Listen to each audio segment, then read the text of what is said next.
Divorce வாங்குறதுக்காக hero இதுக்கு முன்னாடி பொண்ணு பார்க்க போனா வக்கீல் ஸ்ரீதேவி கிட்ட தான் போறாரு. ஆக்சுவலா இப்ப கல்யாணம் பண்ணிக்க போற பத்மினி இவங்களும் 2 பேரும் ஃப்ரெண்டா தான் இருப்பாங்க. சோ இதுக்கு முன்னாடி பொண்ணு பார்த்த விஷயம் பத்மினிக்கு தெரியக்கூடாதுன்னு சொல்லிட்டு பேச ஆரம்பிக்கிறாங்க. இப்ப டைவர்ஸ் விஷயமா ஓடி போன பொண்ணோட வீட்டுல போய் கேட்கலாம்னு சொல்லி கேட்கறாங்க. ஆனா அந்த பொண்ணோட அப்பா அம்மா உன்னை நம்பி கல்யாணம் பண்ண வச்சா ராத்திரி என்னோட பொண்ணை ஓட விட்டுட்டு இப்ப வீட்டுக்கு வந்திருக்குன்னு சொல்லிட்டு கோவப்பட்டு திட்ட ஆரம்பிச்சிடறாரு. அப்ப அந்த பொண்ணோட தங்கச்சியை பார்த்து அக்காவோட நம்பரை ஸ்ரீதேவி வாங்கிடுறாங்க. சோ இப்ப அவங்க சென்னையில இருக்காங்க தெரிஞ்சது அங்க போய் பாக்குறாங்க. அப்பன்னு பார்த்தா அவங்க 2 பேரும் சண்டை போட்டுட்டு இருக்காங்க. ஹீரோவை பார்த்ததுமே பாத்தியா என்னோட முதல் புருஷன் வந்துட்டா, இனிமேல் அவன் கூட இருக்க மாட்டேன்னு சொல்லிட்டு இருக்கா. அண்ட் ஹீரோ கூடவே கிளம்பி வந்து நான் சும்மா தான் சொன்ன, சின்ன சண்டை போட்டதான் அவன் திருந்துவான், அதனால தான் இப்படி பண்ணன்னு சொல்லிட்டு பேசிட்டு இருக்காங்க. அதே டைம்ல வக்கீல் பொண்ணுக்கு பார்த்தா மாப்பிளையுமே இவங்க 2 பேரும் என்ன சந்தேகப்பட்டு எங்க போயிருக்காங்கன்னு சொல்லிட்டு விசாரிக்கும் போது சென்னைக்கு போயிருக்காங்கன்னு சொல்லிட்டு தெரிய வருது. சோ இவனும் கிளம்பி வந்துடுறான். அப்பன்னு பார்த்து இவங்க 2 பேரும் ஒரே ரூம்ல இருக்காங்க. அதை பார்த்ததுமே சந்தேகப்பட்டு நீங்க 2 பேரும் இங்க ஒன்னாவா இருக்கீங்கன்னு சொல்லிட்டு இனிமேல் இந்த கல்யாணமே வேணான்னு சோகமா போயிடுறான். ஆனா இந்த பொண்ணு அதை பெருசா எடுத்துக்காம அடுத்தால கோர்ட்டுக்கு போறாங்க. பார்த்தா அந்த ஓடி போன பொண்ணு வராம இந்த வாட்டியுமே இந்த கேஸை 1 மாசத்துக்கு தள்ளி வச்சிடறாங்க. அதை பார்த்த பத்மினி வீட்டுக்காரங்களும் இனிமேல் இவனுக்காக வெயிட் பண்ண முடியாது, இந்த கல்யாணம் வேணான்னு சொல்லிட்டு வந்துற சொல்றாங்க. சோ இந்த பொண்ணு ஹீரோ கிட்ட சொல்லிட்டு இந்த கல்யாணமே வேணான்னு முடிவு பண்ணிடுறா. ஆனா இப்ப கோவமா ஹீரோ அந்த ஓடி போன பொண்ணு கிட்ட ஏன் கோர்ட்டுக்கு வரலன்னு சொல்லிட்டு கேட்கறான். அப்பதான் இந்த பொண்ணு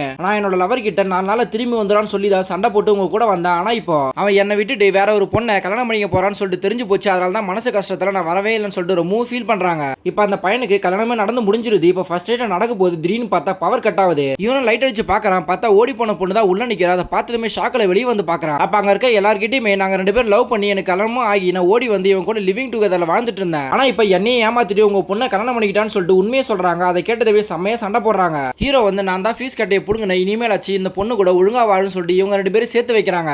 அப்ப கல்யாணம் ஆன பொண்ணு இனிமேல் என்ன யார் கட்டிப்பான்னு சொல்லிட்டு செம்மையா சண்டை போட்டுட்டு இருக்காங்க. ஆக்சுவலா ஏற்கனவே இவங்க ஒரு பையனை லவ் பண்ணுவாங்க. இவங்க அப்பா அம்மா கட்டாயப்படுத்தி தான் கல்யாணமும் பண்ணி வச்சிருப்பாங்க. இப்ப இதையே சாக்கா வச்சு அவனே திரும்பவும் கூப்பிட்டு கல்யாணம் பண்ணிக்கிறாங்க.